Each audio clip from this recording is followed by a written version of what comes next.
All right, I'm back at Corey Rawson, and we're going to talk about Bernoulli's principle and what makes an airplane wing fly.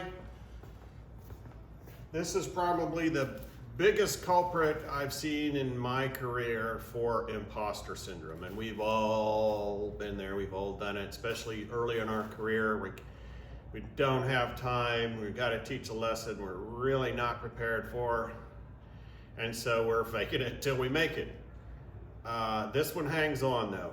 Bernoulli's principle, taught correctly, is pretty simple, but I don't think I've ever seen it correctly demonstrated on any video, or correctly explained on any YouTube video, any textbook, any live lesson.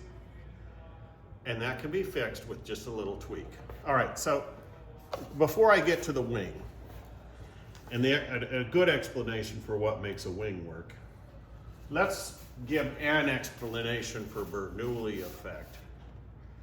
If you have a tube like this, paper towel tube, and you set it down in the classroom and you ask the kids, how's the temperature inside and outside compare? Sorry, I gotta shut my door. Some may say the temperature's colder inside the tube, some may say the temperature's warmer inside the tube, and you challenge them to explain why, and you can probably get them to see the temperature inside and outside the tube should be the same. So if the temperature inside the tube and outside the tube is the same, then the kinetic energies of the particles inside and outside the tube should be the same.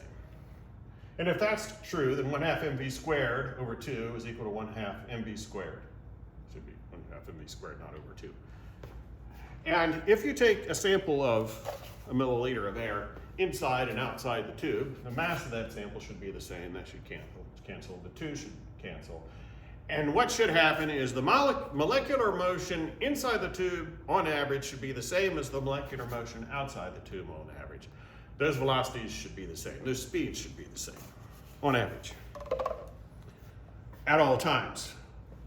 So a way to explain this is, if you get air moving through that tube quickly this way, it can't have more motion than the air out here if you didn't add any extra energy to it. You know, that gets complicated.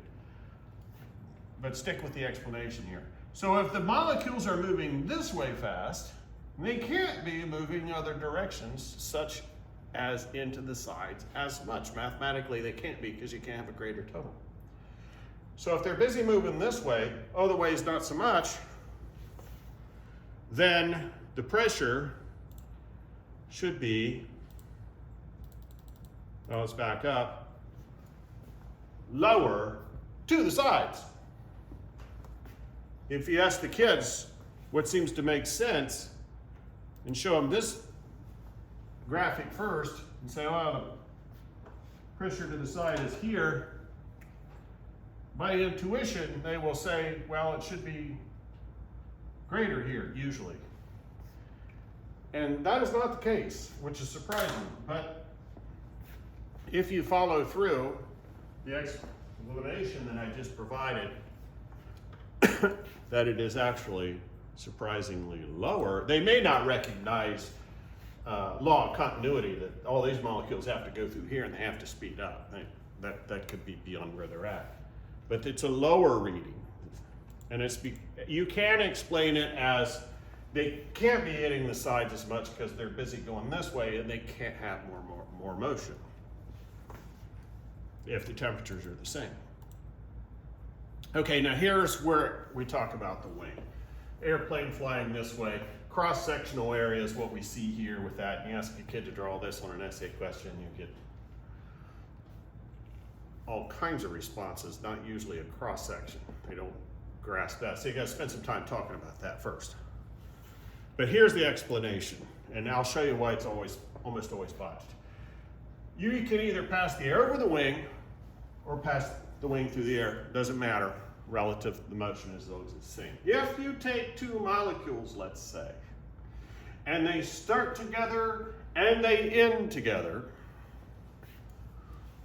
what has to happen?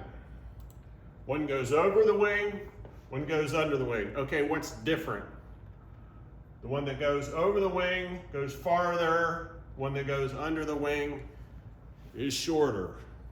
That means, and they can usually recognize this, the one that goes over the wing is faster, the one that goes under the wing is just fast. And here's where it gets botched. Because what did Bernoulli say would happen? Let's go back and review, because this is where the ball always gets dropped. Bernoulli effect states that when a stream of fluid is moving, the pressure to the sides is lowered.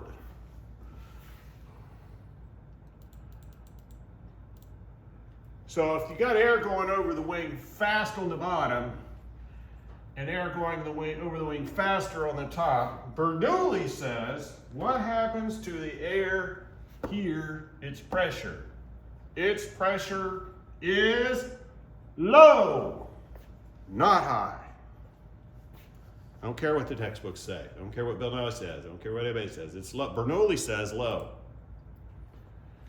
But on top, it is lower, because that is faster and farther. Okay, now you're on the right track. As soon as you say it's high down here, okay, I understand there's a kite effect. Let's leave that out of it, because this wing will fly horizontal. It does not have to have an angle of attack. You can make this be designed such that it does fly this way. And when it flies this way, Bernoulli says this pressure is low, because it's moving fast. But this one is lower. Okay, so that's how you win the battle. Don't use the word high in there, because it's not. It's low. Now, here's another way to look at that. If you're down here on the ground and you're experiencing an air pressure of 101,325 pascals, newtons per meter squared, and that airplane is flying over with a horizontal wing, no kite effect, no angle of attack, that air pressure is low on this side. Maybe it's 90,000 newtons per meter squared, which is less than that. But on top, because that air is going farther and faster, and that pressure is lower, that might be 70,000 newtons per meter squared. That's where your lift is coming from that difference. Now, the other thing that's interesting is this air pressure can be higher or lower amounts depending on where you are. It's usually going to be low west, aft of that peak in the wing. That peak of that chord, it's usually going to be low west back in there. Okay, so the air pressure on a wing is not high underneath. It's not higher underneath. It's low, but it's lower on top. Okay, so if you explain it that way, it takes some of that imposter syndrome out of it. You've got it, and your kids can get it. As soon as you start telling them Bernoulli says the pressure is lower, but it's higher under the wing, you've just thrown the Bernoulli principle out the window, and they're going to have trouble explaining it. They're going to have trouble explaining it anyway, because it's hard, but let's try to keep it as easy as possible.